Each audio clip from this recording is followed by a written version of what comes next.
በዓለ ሃምሳና ቤተ ክርስቲያን።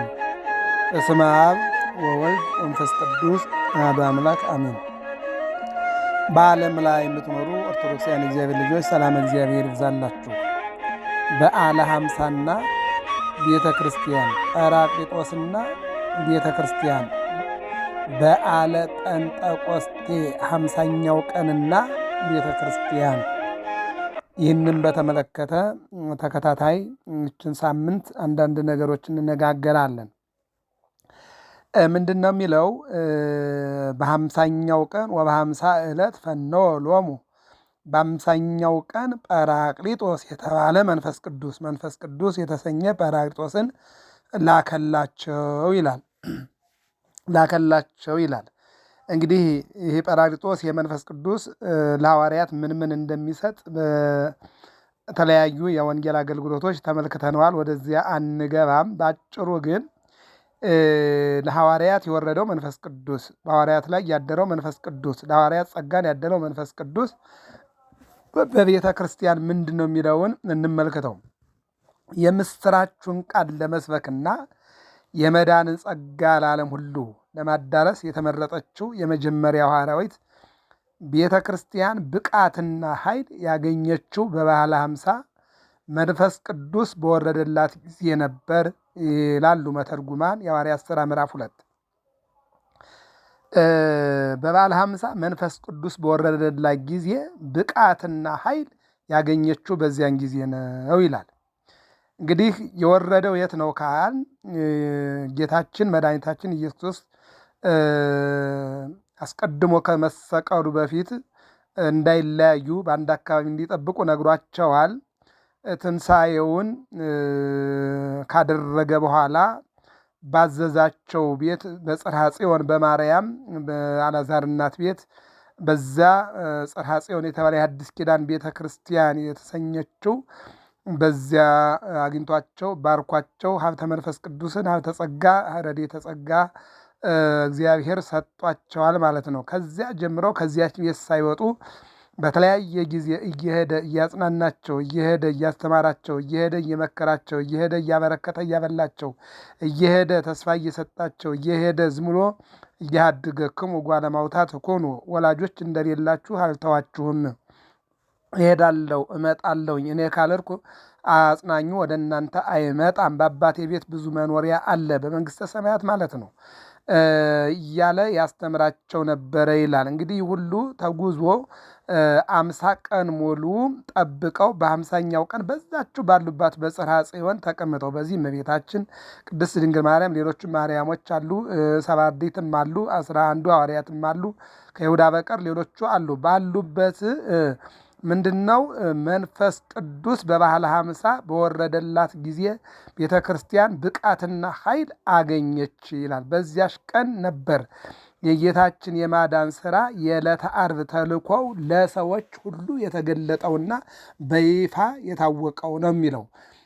በተግባርም የዋለው በዕለተ ሰንበት በ50ኛው ቀን በጽርሐ ጽዮን ለሐዋርያት መንፈስ ቅዱስ በወረደላቸው ጊዜ ነው የሚለው። ከዚያን ጊዜ ጀምሮ ቤተ ክርስቲያን የመንፈስ ቅዱስ ቤተ መቅደስ በመሆን የብሉይን ቤተ መቅደስ በመተካት የምትሰራ ሆናለች ይላል። ይህንን ለማየት ምንድን ነው ጌታችን መድኃኒታችን ኢየሱስ ክርስቶስ በምሴተ ሐሙስ ማለት ነው በዛ ረፈቀ ምስሌሆሙ በድራር ዘዲበ ኪሩቤል የነብር 12 ሰዓት ላይ ራት ተቀምጦ እግራቸውን አጥቦ ይልቁንም ደግሞ ማዕዱን ዘርግቶ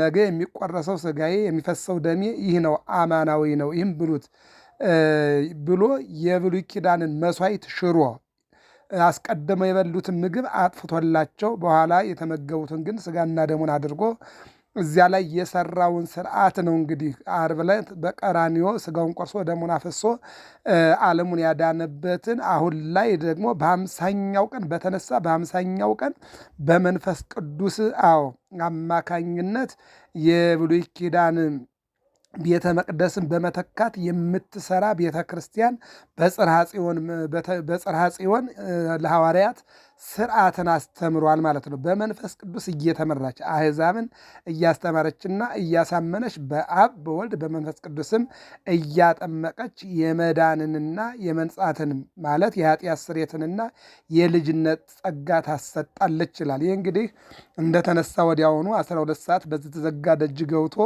እፍ ብሎባቸው ባርኳቸው በዓለም ከደቀ መዝሙርነት ከተማሪነት ወጥተው መምህር ሆነው በዓለም እየተዘዋወሩ በአብ በወልድ በመንፈስ ቅዱስም እያጠመቁ ደቀ መዛሙርት እያደረጉ ወደ ቤተ ክርስቲያን እንዲያቀርቡና እግዚአብሔር ጋር እንዲያገናኙ ታዘው ነበርና ያ የጸናበትና ያ የተፈጸመበት ነው። ይህንም ለማየት የማቴዎስ ወንጌል 28 19 ማርቆስ 16 16 ዮሐንስ ወንጌል 11 11 12 ላይ የምናገኘው ቃል ነው። በዚያው በመጽሐፍ ቅዱስ ላይ ማየት እንችላለን። በብሉይ ቤተ መቅደስ ይፈጸም የነበረውን መሥዋዕተ ኦሪት በመተካት ጌታ በጸሎተ ሐሙስ የመሰረተውን መሥዋዕተ ወንጌል በራሷ የአዲስ ኪዳን ቤተ መቅደስ በመፈጸም በምስጢረ ሥጋዌ አምነው ማለት ክርስቶስ በሥጋ መምጣቱን አምነውና መስክረው የጌታን ሥጋና ደም የተቀበሉትን ሁሉ የዘላለም ሕይወት ጸጋ እንዲያገኙ ታደርጋለች ይላል። አንደኛ ዮሐንስ 4:2 ላይ ማቴዎስ 26:26 ዮሐንስ 6:55 እነዚህ ቃሎች ምን ይላሉ? ማቴዎስ 26:26 ህብስቱንም ባረከና ለሁሉም ሰጣቸው። ነገ የሚቆረሰው ሥጋዬ ነገ የሚፈሰው ደሜ ይህ ነው፣ ይህንን ብሉት አለ። በዮሐንስ ወንጌል 6:53 ላይ ደግሞ ሥጋዬን የበላ ደሜን የጠጣ ከእኔ ጋር ይኖራል፣ እኔም ደግሞ ከእርሱ ጋር እኖራለሁ ይላል። ራእይ 3 ላይ ደግሞ እነሆ በደጅ ቁሜ አንኳኳለሁ፣ የሚከፍትልኝ ቢኖር ከእርሱ ጋር እራት እበላለሁ ይላል።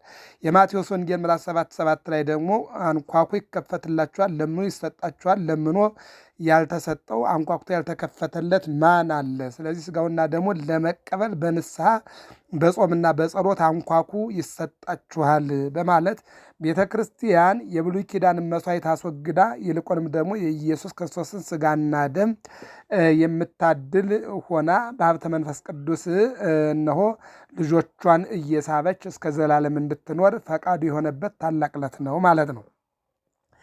ሌላው የክርስቶስን ጸጋ ለማደል ቤተ ክርስቲያን የመንፈስ ቅዱስ መሳሪያ እንደሆነች እናምናለን ይላል። ለመንፈስ ቅዱስ ከቤተ ክርስቲያን ጋር ምንድን ነው የሚለው? መንፈስ ቅዱስ ከቤተ ክርስቲያን ጋር በአንድነት ይሰራል ነው የሚለው። ለምሳሌ አሁን ወደ ቤተ ክርስቲያን ሕፃናትን በ40 ቀን በ80 ቀን ይዘን ስነድ መጀመሪያ ጥምቀት፣ ከዚያ በኋላ ሜሮን፣ እዚያ በኋላ ሥጋውና ደሙን። አሁን እዚህ ላይ የምናየው የሀብተ መንፈስ ከቤተ ክርስቲያን ጋራ መንፈስ ቅዱስ ይሰራል ማለት ቤተ ክርስቲያን በመንፈስ ቅዱስ እየተመራች ስራዋን ትሰራለች ነው። ለምሳሌ አሁን አንድ ቤተ ክርስቲያን ተሰርታ ስታልቅ የምትባረከው በመንፈስ ቅዱስ ነው ማለት ነው። ከዚያ ቀጥሎ ደግሞ በውስጧ የሚከናወኑ የክርስቶስ ሥጋና ደም ሲሆን እነሆ ስርዓቱ የሚከናወነው ደግሞ በመንፈስ ቅዱስ አጋዥነት ነው ማለት ነው። ለዚህ ነው መንፈስ ቅዱስ ከቤተ ክርስቲያን ጋር በአንድነት ይሰራል። ለምዕመናንም የሚያስፈልገውን ውሳኔ በአንድነት ይወስናል። ስለዚህ ነው ሐዋርያት እኛና መንፈስ ቅዱስ ፈቅደናል የሚሉት በመንፈስ ቅዱስ ስለሚፈጸም ነው ማለት ነው። ውሳኔያቸውንም በዚህ አይነት መልኩ እኛና መንፈስ ቅዱስ ፈቅደናል እያሉ ይወስኑ ነበር ማለት ነው። ለዚህ ነው እኮ መንፈስ ቅዱስ ይፍቀድልን፣ እግዚአብሔር ይፍቀድልን እያልን ፈቃዱን ወደ እግዚአብሔር ወይኩን ፈቃድከ ፈቃድ ይሁን በከመ በሰማይ በሰማይ በመላእክት እንደሆነ በምድርም አንተን ለማመስገን ከአንተ ጋር ለመኖር ሥጋህና ደምህን ግን ለመቀበል ፈቃድ ይሁንልን ብለን እንደነምለው በማቴዎስ ወንጌል 6:6 ላይ የተቀመጠ አምላካዊ የጸሎት ስጦታና የወንጌል ስጦታ አለ። እሱን መመልከት ነው። በሌላ መልኩ መንፈስ ቅዱስ ምንድን ነው የሚለው? ኃይለ ቃል የሐዋርያት ጉባኤና መንፈስ ቅዱስ በአንድነት ሆነው መወሰናቸውን ያመለክተናል። እኛና መንፈስ ቅዱስ ወስነናል ማለት ሐዋርያት በመንፈስ ቅዱስ እንደሚመሩና በፈቃድ እግዚአብሔር እንደሚመሩ የመንፈስ ቅዱስ ስራ እንደማይለያቸውና ስራቸው መውጣታቸው፣ መግባታቸው፣ መናገራቸውና መወሰናቸው በመንፈስ ቅዱስ እንደሚከናወን ለዚህ ነው የእኛ የኢትዮጵያ ኦርቶዶክስ ተዋሕዶ ቤተ ክርስቲያን ጥቅምት ላይና ግንቦት ላይ ሲኖዶስ በመንፈስ ቅዱስ የሚመራ ብለን የምናስተምረው ለዚህ ነው። ስለዚህ ነው መንፈስ ቅዱስና ቤተ ክርስቲያን በዚህ ስር በአንድነት ማየትና መመልከት ያስፈልጋል። በምንማረው ትምህርት ቤተ ክርስቲያንና መንፈስ ቅዱስን አንድ አድርገን መናገር። አይለያዩም። መንፈስ ቅዱስና ቤተ ክርስቲያን አይለያዩም፣ ሊለያዩም አይችሉም። ለዚህ ነው ስለ ጌታም የሚመሰክሩ እነዚህ ሁለቱ ናቸው ይላል ዮሐንስ ወንጌል 15:26 ላይ መንፈስ ቅዱስና ቤተ ክርስቲያን ስለ ጌታ ይመሰክራሉ ይላል። ሌላው የቤተ ክርስቲያን አገልጋዮች ቃሉን በማስተማርና ስለ ክርስቶስ በመመስከር ምስጢራትን በመፈጸም በመንፈስ ቅዱስ ኃይልና ረድኤት ልዩ ልዩ ሀብተ ሥጋና ሀብተ ነፍስ ለምዕመናን እንዲሰጣቸው ያደርጋሉ ይላል። እንግዲህ በመንፈስ ቅዱስ የመዳናችንና የመቀደሳችን ምስጢር ከቤተ ክርስቲያን ምስጢር ጋር አብሮ የሚሄድ መሆኑን ካወቅነው ክርስቲያናዊ ሕይወታችን ደግሞ በምስጢራተ ቤተ ክርስቲያን ላይ የተመሰረተ ስለሆነ ሁሉም በግብረ መንፈስ ቅዱስ የተያያዘና የተገናዘቡ ናቸው ማለት ነው። ስለዚህ ሁላችንም ይህን አንቀጽ ወይም ደግሞ ይህንን ትምህርት ጠበቅ አድርገን ልናይ ያስፈልጋል። ለምሳሌ ሕፃናት በ40 ቀን በ80 ቀን በሀብተ መንፈስ ቅዱስ በማኅፀነ ዮርዳኖስ ልጅነትን አግኝተው ክርስቲያን ከሆኑ በኋላ እያደጉ ሲሄዱ በማንኛውም ስራ ላይ የሚከናወኑት በመንፈስ ቅዱስ ነው ማለት ነው። ለምሳሌ ጋብቻ ቢፈጽሙ በመንፈስ ቅዱስ፣ ምንኩስና ቢፈጽሙ በመንፈስ ቅዱስ፣ ዲቁና ቢቀበሉ በመንፈስ ቅዱስ፣ ክህነት ቢቀበሉ በመንፈስ ቅዱስ፣ ምንኩስናም ጵጵስናም ቢቀበሉ በመንፈስ ቅዱስ። ቤተ ክርስቲያን ያለ መንፈስ ቅዱስ ምንም አይነት የምትሰራውና የምታከናውነው ነገር የለም ነው። ስለዚህ በክርስቶስ የመጣልንንና በመንፈስ ቅዱስ የተሰጠንን የመዳን ጸጋ እንዳናጣው በአክብሮት በትጋትና በጥንቃቄ ሆነን ለመዳናችን በርትተን መስራት አለብን ይላል አንድ ሊቅ። የተሰጠን ጸጋ በቸልተኝነት ወይም በንቀት አይን ማየት የለብንም። አንዳንዶች አገልጋዮች ለምሳሌ ይሁዳ የተሰጠውን ጸጋ በብር አቃሎታል። እንደገና ደግሞ በዚህ በሐዋርያት ሥራ እንደምንመለከተው ዴማስ የተባለውም አቃሎ ወደ ዓለም ሂዷል። ብዙዎች ያቃለሉ አሉ። ከመላእክትም መላክነቱን ያቃለላለ፣ ከሊቃውንትም ሊቅነቱን አቃሎ እንደገና ለቤተክርስቲያን ፈተና ይሆናል። ስለዚህ ጸጋ ከጸጋው መውደቅ ያመጣል። የሙሴን ሕግ የናቀ ሰው 2 ወይም 3 ቢመሰክሩበት ያለ ርኅራኄ ይሞታል። በዚያ በብሉይ ኪዳን ያተማርነው ያወቅነው ነው። የእግዚአብሔርን ልጅ የረገጠ ያንንም የተቀደሰበትን የኪዳኑን ደም እንደ ርኩስ ነገር የቆጠረ የጸጋውን መንፈስ ከፋፋ እንዴት ይልቅ የሚብስ ቅጣት የሚገባው ይመስላችኋል? ይላሉ አንድ ታላቅ አባት።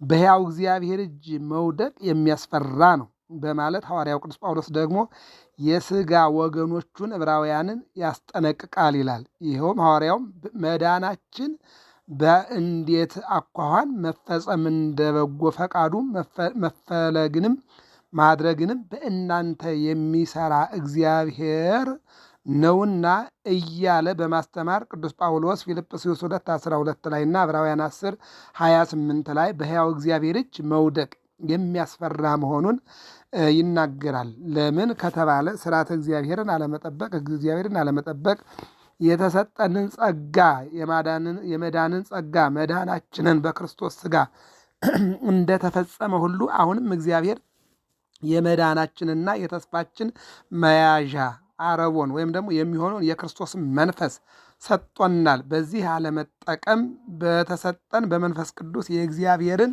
ፍቅር ማለት ነው። የእግዚአብሔርን ፍቅር በልባችን ስለፈሰሰ ተስፋ አያሳፍረንም። በዚህ መጠንከርና መጠበቅ ያስፈልጋል ነው የሚለው ሮሜ 5:5 ላይ በልጁ ላመኑት ሁሉ በመንፈስ ቅዱስ የመዳን ተስፋቸውን አረጋግጦላቸዋል ይላል። በልጁ ላመኑ ሁሉ በመንፈስ ቅዱስ የመዳን ተስፋቸውን አረጋግጦላቸዋል ይላል። ስለዚህ ስለተረጋገጠ ይህን ጠብቆ መጓዝ በክርስትና ትልቅ ሕይወት ነው ማለት ነው። ሌላው በመንፈስ ቅዱስ በኩል በልቡናችን የፈሰሰው የእግዚአብሔር ፍቅር ነው። በእምነት ለመዳናችንና ለመልካም ነገር ሁሉ ለልዩ ልዩ የጸጋ ስጦታ ሁሉ መሰረት በመሆን ለትክክለኛው ክርስቲያናዊ ሃይማኖትና ምግባር መመዘኛና ማስመስከሪያ መሆኑ የሚነገርለት ነው። ምክንያቱም ፍቅር የሌለው ቅዱስ ዮሐንስ 4:8 ላይ አንደኛው ማለት ነው እንደተናገረው እግዚአብሔርን አያውቅም፣ እግዚአብሔር ፍቅር ነውና። እግዚአብሔርን ሳትወደው ማለት ካጠገብ ያለውን ሰው ሳትወድ እግዚአብሔርን እወዳለሁ ብትል እግዚአብሔርን አትወደው። እግዚአብሔርን ሳትወደው ደግሞ ወድጄሃለሁ ብትለው ሊሆን አይችልምና፣ ስለዚህ ከቅርብ ያለውን ወንድምህን ወገንህን ካልወደድከው፣ የምታየውን ወገንህን ካልወደድከው፣ የማታየውን እግዚአብሔርን ልትወደው አትችልም። በአጭሩ ግን ፍቅር እግዚአብሔር ነው ይላል። እንግዲህ በዚህ የመንፈስ ቅዱስ ፍቅር አንድ አማኝ ከእግዚአብሔርና ከሌሎች ጋር አንድነት የሚኖረው መንፈስ ቅዱስ የኅብረትና የቅድስና መሰረት ስለሆነ ነው ይላል ሐዋርያው ቅዱስ ጳውሎስ። የመንፈስ ቅዱስ ሱታፌ ወይም ኅብረት ከሁላችሁ ጋር ይሁን የሚለው ሁለተኛ ቆሮንቶስ 13:14 ላይ ይህንን ነው። ቤተ ክርስቲያን እንደ እግዚአብሔር መጋቢ ስራዋን ሁሉ በተሳካ ሁኔታ ለማከናወን የምትችለው ሁልጊዜ ከማይለያት ከአርያም በተሰጣት በመንፈስ ቅዱስ ነው ይላል ሉቃስ 24:45 ላይ አንትሙሰ ነበሩ ሀገረ ኢየሩሳሌም እስከትለብሱ ኃይለ ማርያም። ከአርያም ማለት ሰማይ ማለት ነው። ከሰማይ ኃይል እስክትለብሱ ድረስ በኢየሩሳሌም ከተማ በጽርሐ ጽዮን ቆዩ የተባለው ነው ትልቁ ተስፋ ማለት ነው። አሁን ደግሞ ተስፋ የምናደርጋት መንግሥተ እግዚአብሔርን ለማግኘት የተሰጠንን ጸጋ ወይም አገልጋይነት አክብሮ መያዝ ግድ ይሆናል ማለት ነው።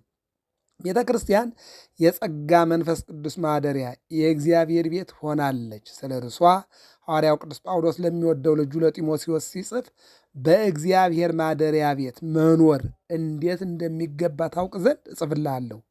ቤቱም የእውነት አምድና መሰረት የሕያው እግዚአብሔር ቤተ ክርስቲያን ነው። አዎ ለሐዋርያት ጌታ ምን አላቸው? በኢየሩሳሌም ቆዩ፣ ከኢየሩሳሌም እንዳትወጡ፣ ከኢየሩሳሌም ከወጣችሁ ትጠፋላችሁ። ምክንያቱም ኢየሩሳሌም የቤተ ክርስቲያን ምሳያ ናትና ማለት ነው። ስለዚህ በእግዚአብሔር ማደሪያ ቤት መኖር እንዴት እንደሚገባ ታውቁ ዘንድ እጽፋለሁ። ቤቱም የእውነት አምድና መሰረት ይኸው እግዚአብሔር ቤተ ክርስቲያን ነው አለ አንደኛ ጢሞቴዎስ 3:15። እንግዲህ ቤተ ክርስቲያን የእግዚአብሔር መንፈስ ማደሪያ የክርስቶስ አካል መሆኗን አምነን ሁላችንም በተመሰረተችው መሰረተ ቤተ ክርስቲያን ወይም ደግሞ አንቀጸ ቤተ ክርስቲያን ሁላችንም ተምረን አውቀን ልንኖር ያስፈልጋል። ይህንን ነው የሚናገረው። ሰፊውን ትምህርት በስርዓተ ቤተ ክርስቲያን እንማማራለን።